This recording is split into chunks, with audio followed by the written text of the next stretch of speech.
Hello students, this is the second video for the topic print culture and the modern world.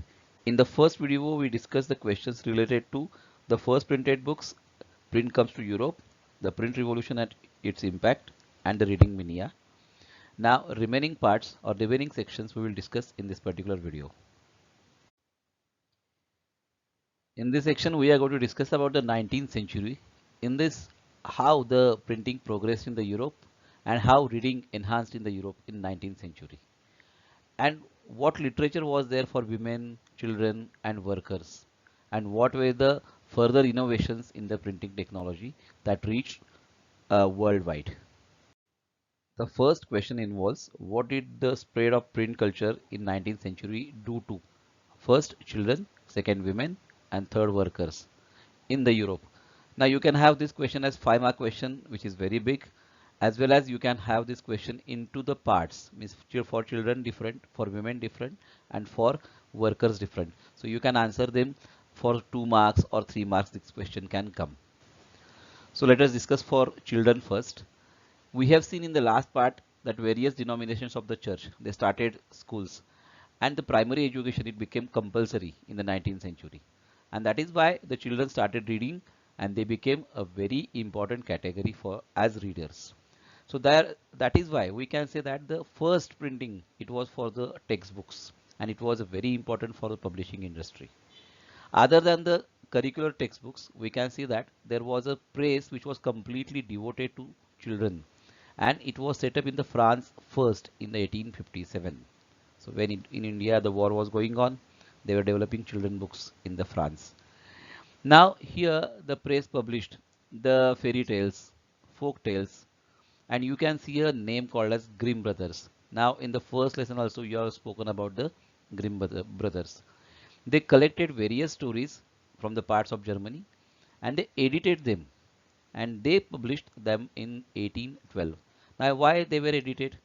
Because most of the stories they were containing so many things which were not at all suitable for children, like vulgar things were there, obscene things were there. So they removed that, and whatever they thought it is suitable for the children and they kept, and then they published. Next readers were women. Now they were very important now, because they were not only readers but they started writing also. If you see for ladies or women, special magazines they were printed as per their different tastes. We can say that the penny magazines in the England, they started teaching them the etiquettes and housekeeping. As the progress was there in the printing technology and as well as the literacy rate, we can say that the women became voracious readers and they started reading everything. And the novels, it was the most important literature they used to read. And we can find the very, what I can say, popular novelists like Jane Austen, the Broad Sisters, George Eliot, and in their books they portrayed the women in different form. How? They told that women are strong, independent, determined, and they are able to think, because we know that that time the women were not having any political rights or even voting rights, and they were considered as little inferior. So through the novel they tried to show women as the strong. Now the third category is about the workers. Now white collar workers. White collar means generally who are working as clerks and some other things. Now they could not afford the books. That is why the libraries became the most important source for them for reading. So this the workers, artisans, and lower middle class people, they started getting education and they started reading with the help of this such kind of libraries. Then, as there was progress in industries, as we know, the working hours they were reduced. Earlier, they were 14 hours and 12 hours, but now they were around 8 to 10 hours. Now they started getting more time for reading, and they started utilizing that for self improvement. And as they started reading, now they developed writing also, and now they were reading the political pamphlets and they were writing their autobiographies, their experiences. So thus all these particular three sections they got some benefit from the reading. They started reading more books because of the printing technology. Next question is write a short note on the developments or the innovations in the printing technology in the 19th century, or give three methods by which printed books became more accessible to the people. Now I really suggest you that you should go to a nearby printing press, offset printing press, and see that. Now what is the answer? Let's see. There were a series of innovations that completely transformed the printing technology. Richard M. Howe in the New York, he perfected the power-driven cylindrical press. Now, if you go to any what I can say newspaper printing press, there you can see such kind of presses are there. Now that press could print 8,000 sheets per hour, and it became very useful for the printing newspapers. Then there was a kind of technology which is called as the offset printing technology. And that time earlier what was happening, the print has to be taken in different colors if you want different colors. But now at one instance only you could print. Now today we have printers in our home, they are doing that. Then electrically operated presses, they increased the rate of printing now here. Then the quality of the feeding paper to the printer. Then the quality of plates. Now plates means on which the prints are taken first and then they are put into machines, and from then prints are taken. Then machines were fed automatic paper reels and photoelectric controls were there, and all such kind of improvements, they uh, improved the printing technology, and printing increased like anything. Now next question, which strategies printers and publishers continuously developed to sell their product in the 19th and 20th century? In the 19th century, we know that there were periodicals. Periodicals means dailies, weeklies, magazines, then bi-monthly, annuals, such kind of things. So generally, we can say that weeklies. They started serializing important novels. Means in every week, a novel was divided into various parts, and every week a part of the novel it was published. Now, in the 1920s, popular works of the writers, it was sold in the cheap series called as a shilling series, because if you see the books, many times they are very costly, but if you might have seen paperback editions, so such kind of cheap books were there. Then dust cover, it was a 20th century innovation. And when there was this particular event which comes in every lesson called as the Great Depression of 1830 and 1930, the publishers feared that people will not buy the books or purchase the books. So that is why keep the buying continuous. They brought out the cheap paperback editions. Now the next section is India and the print of world. When the printing technology was not there, India had many manuscripts. Now we can call Bharat also today. Then missionaries after the Vasco da Gama, they came in India and they brought along with them their Bible, and to spread the teachings of their religion, they brought printing with them. And then we are going to discuss the first newspapers. The next question, discuss the rich and old tradition of Indian manuscripts. As we know that in India, the knowledge has been getting transferred through all kind of sources, through the oral, written, as well as material. So we can say that we had a very rich and old tradition of manuscripts. The manuscripts, they were written in Sanskrit, they were written in Arabic, Persian, and various vernacular languages like Prakrit, means Marathi, Tamil, and all those things. As there was no paper earlier, they were written on palm leaves, or some when the paper was developed like handmade paper, they were written on that. And palm leaves or Bhurj Patra was there earlier. And these pages were sometimes beautifully illustrated, means various colorful pictures were there. And they would be either placed between wooden covers or sewn together to ensure the preservation. So the manuscripts, they were continued to be written even after the introduction of a print down to late 18th century. If you visit any library nearby, you can find in Pune we have that Bhandarkar Oriental Research. There you can go and see such kind of manuscripts. Now next question is that what were the difficulties faced by the manuscripts in India? Now first thing, we have already seen that in the last section, that the manuscripts or handwritten books are generally very fragile. Means they are requiring a lot of care to handle, and sometimes they are very expensive, and they are very difficult to carry, and they could not be handled in a proper way. And as it was written in various forms or various styles, they were not read widely. So what teachers used to do? Teachers literally used to by heart those things. They dictated from their memory, and student used to write it down. Now you will ask me how they were writing. They did not have any technology there. They were using the sand for writing. They were learning to write on the sand there.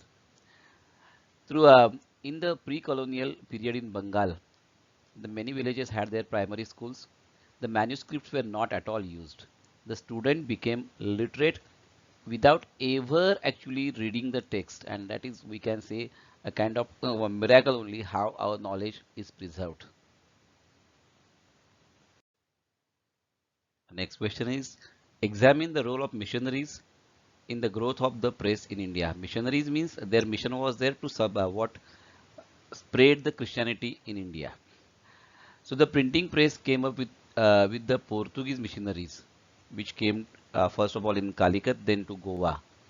So these priests, they learned Konkani, and they started printing various tracts. So by 1674, about the 50 books had been written and printed in Konkani and Kannada means here Kannada language. Then in Tamil Nadu, we can see that the Catholic priests, they published their first book in 1579, and in 1713 the first Malayalam book it was published. And by 1710, the Dutch Protestant missionaries, means Catholics and Protestants, both came in India, and they started spreading their religion. And they published about the 32 Tamil texts. Many of them, they are the translations of older works. Next question is, write a note on James Augustus Hickey. Now Hickey was a very what we can say, a weird or strange or bizarre type of character, we can say that. Now James Augustus Hickey, from 1780, he started editing a magazine called as Bengal Gazette. Now he described itself as a commercial paper open to all but influenced by none, means it was completely impartial as per his own. Now what he used to do, it was a private English enterprise proud of its independence from the colonial influence, and it started English printing in India. Now what did he do? He first of all started publishing a lot of advertisements that time. Even the sale of slaves, he did not have any kind of problem to publish that advertisement. Then most important thing is that he started what publishing a lot of gossip about the company's senior officials. So when these gossips used to reach England, there were so many effects or repercussions of that. Enraged by this, the Governor General Warren Hastings, he persecuted Hickey, and persecuted means gave him a lot of trouble, and encouraged the publication of officially sanctioned newspapers that could counter the flow of information that damaged the image of colonial government. So this is how the first English uh, press was there in India. Next section is religious reforms and public debates, and only one question is asked many times. You can have this question as full or parts for 5 or 3 marks. Print did not only stimulate the publications of conflicting opinions, conflicting means which are against each other, among different communities, but also connected them in the 19th century in India. Support the statement with the examples. Now let us discuss the answer. Now in India that time various communities were there. Some communities were uh, progressive, we can say, and some communities were conservative. So both of these sections, they started publishing their newspapers, and it encouraged the public debates on various important issues. Now Rajaram Mohan Roy, he started publishing his newspaper called as Samvad Kaumudi in 1821. In that he started, or he provoked debate on various topics like widow immolation, Brahmanical priesthood, idolatry. Idolatry means idol worship. And he started printing in every language spoken by the ordinary people. So in the retaliation, Hindu Orthodoxy was also started here, that they also started printing, and they started printing newspaper called as Samachar Chandrika. Now they started publishing their conservative views to oppose Rajaram Mohan Roy. This was in the Hindus. In Muslims, we can say that the ulemas, they were afraid that if the people will read, it will change their Muslim personal law.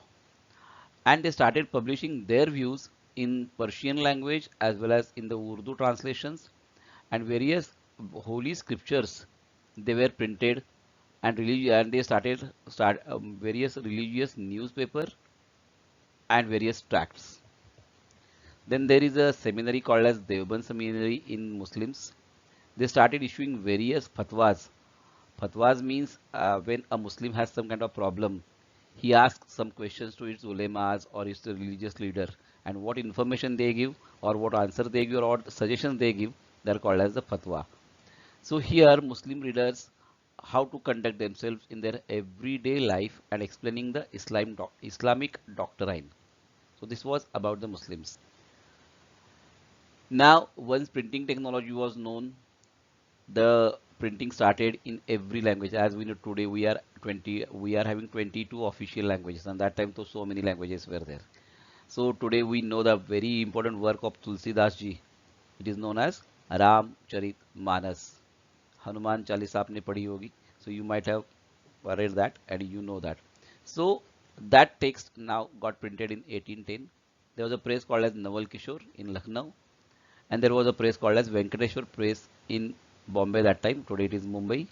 They started printing various religious texts in various vernacular languages. Now, thus we can say that the print religious text, it reached a very wide circle of people, encouraging discussions, debates, as well as controversies within and among different religions. Then newspaper also started getting printed. The newspapers conveyed news from one place to another, creating pan-Indian identities. Thus, print not only stimulated publications of conflicting opinions, it also connected communities and people in different parts of India.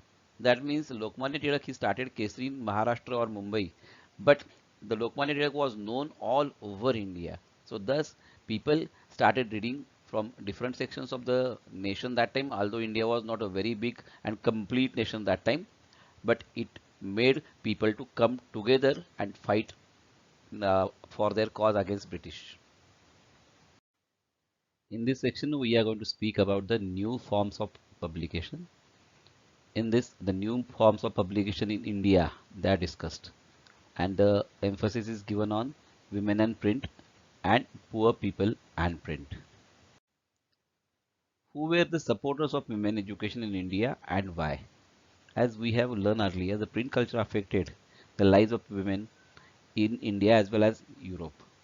Now in India, what happened? There were women readers, but when they started reading, they started writing also. So they now started writing and came forward to write about the women's experiences. Then there were certain liberal fathers and the husbands who started educating the women in their home, and even some of them they were ready to send them to the schools. Then there were certain social workers and rich people in towns and cities. They started setting up various schools for women, and many reformers also supported the education among women. Already we know the Jyotiba Phule, Savitribai Phule, Ishwar Chandra Vidyasagar, and many people, Maharshi Dondo Keshav Karve. These people worked very hard for women's education. Now next is who were the dissenters, means who did not like. Why did they object women being educated? There were many dissenters among both as Hindus as well as Muslims. Hindus had the superstitious belief if the woman gets education, he might be, she might become widow. And Muslims they were believing that if women read the Urdu romances, they will be morally corrupted. Next, we have a very big answer question, that is, what did the spread of print culture in the 19th century India mean to a, a woman, B, the poor, and C, the reformers? As we know, earlier women were not given proper education. But after the print culture, what happened you can see here. Women's reading increased as there was education available at home, as well as now the schools were getting started opening. Then especially only for women, certain literature was produced. Certain journals were published in that uh, everything that would interest a woman, like household hints, fashions, rituals, such kind of things were there. Then, like Europe, in Indian various vernacular languages, the novels were being written, especially in Bengali, Marathi, Tamil, then Urdu, and even in Hindi. And what they highlighted? They highlighted the miserable conditions of the women that time in the society. In the novels, it was told that how women were denied education. Then they supported the ideas like widow remarriage, and that time, as we were not independent, so the national movements were going on, and how they should participate in that. Then they serialized these stories and provided entertainment to the women.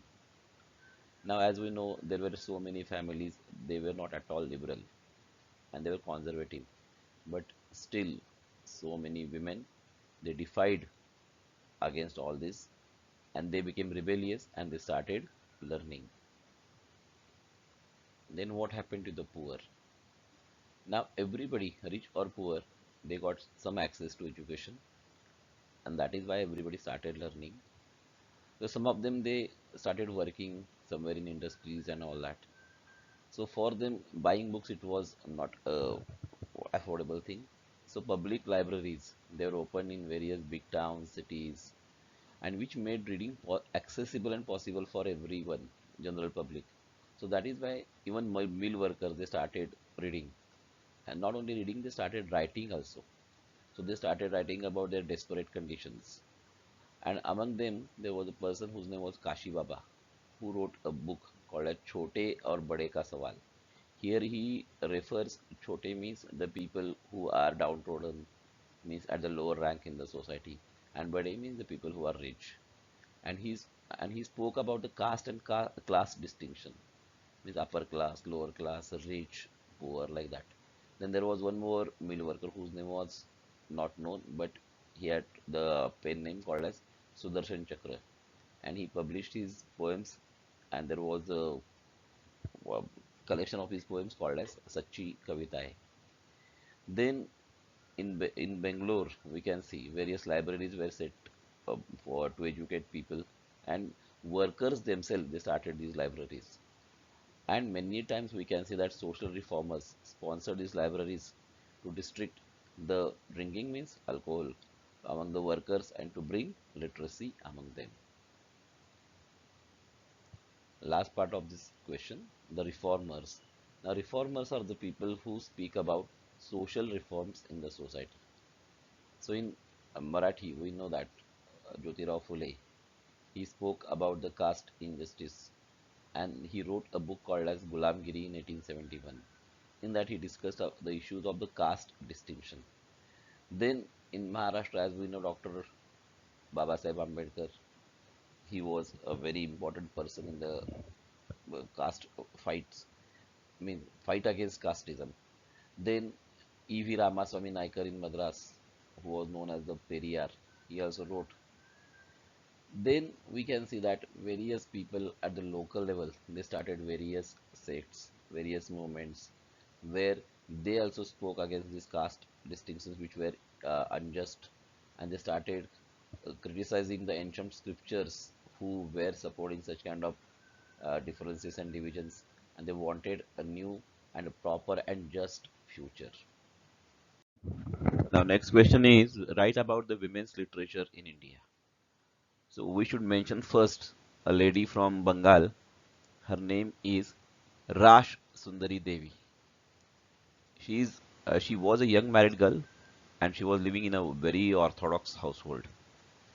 And in the secrecy of her kitchen, she wrote many things. And the first autobiography in Bengali, Amar Jeevan, the credit goes to her. She wrote this in 1876.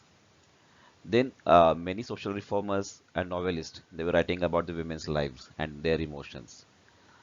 So in Bengal there was another woman whose name was Kailas Bhashini Devi.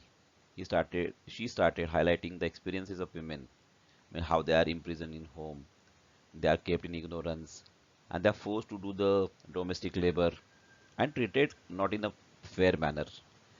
Then in Maharashtra, there was a great woman called as Tarabai Shinde, who wrote a book called as Stree Purush Tulna. Then there was one lady whose name is Pandita Ramabai. They also spoke about the miseries of upper caste women, widows. The next language is Tamil, where women started writing. And one of the women, she wrote, for various reasons, my world is small. More than half of my life happiness has come from the books. So this was the importance of books in the lives of many women. Now, next question. This question is in your exercise. Explain how print culture assisted the growth of nationalism in India. And this question is hot, so I'm telling you, because you have to know all the lesson and even that earlier part, nationalism in India, so that you can answer this. Now, whatever the policies were there, they started criticizing about the British and all that. And to social reformers, they started criticizing the socially unjust policies in the society. So new ideas, they were there, and it started shaping the nature of debate. And slowly but surely, it started assisting the growth of nationalism. Then it started connecting various communities. As we can say that is a very big nation, and that time, so we can say that Pakistan, Bangladesh were the part of India. So from every corner, the news started reaching to other corner. Thus, there was a pan-Indian identity which started developing. The newspapers played a very important and key role. There were various repressive measures. Now we are going to see in the next part, Vernacular Press Act and all that. So they reported the colonial misrule, and because of that, the nationalists started understanding how we are getting ruled in a very unjust way. Then Bal Gangadhar Tilak, or we know him as Lokmanya Tilak, he had two newspapers, Kesari and Maratha, and he wrote various things in that. And for that, he was imprisoned. Also, we can say that we know that from 1908 he was imprisoned. Then various novels in the nationalism in India, we have seen that Bankim Chandra Chatterjee's Chattopadhyay's Anand Math, how it created a sense of a pan-Indian belonging, and the Vande Mataram in that it rose the feelings of nationalism in every person's mind. Then Godan means written by Premchand. This highlighted how Indian peasants were exploited by the colonial bureaucrats. And then there were printers, artists. Now there was an artist, as we know, Raja Ravi Verma. He produced the images. Then we can say that Abdindranath Tagore, he also published, painted the image of Bharat Mata, which brought the sense of nationalism among the Indians. So all these things, they led or assisted the growth of nationalism in India. Last part of the topic, that is print and the censorship. And the first question in this is, how was the freedom of press regulated? Now, when British came in India, they established their Supreme Court, and the Supreme Court in 1820, they gave certain regulations. The company encouraged the newspapers which were completely loyal to the British rule. So here, the Government General, Lord Bentinck, agreed to revise newspaper laws because many editors of English as well as vernacular newspapers asked them or requested them to do that. And Thomas Macaulay helped them to formulate these rules here. We can say that. Now the last question, write a note on Vernacular Press Act. Vernacular Press Act, it was passed in 1878 because in 1857 we know that the big revolt or the first war of independence, it took place in India, and that is why the British became very strict regarding the laws regarding freedom of press. It gave the government extensive rights to censor reports and editorials in vernacular press. Then the government started keeping regular track of the newspapers published in each provinces, means if something is published against the government and all that, and any article which deemed seditious, means anti-government, a warning was given to them, and the press was seized and confiscated, and thus there was a strict control over the press after the British came. So this is how we end this particular topic. So if you like this, Once again, see, go through all the question and answers, like and subscribe. Thank you very much.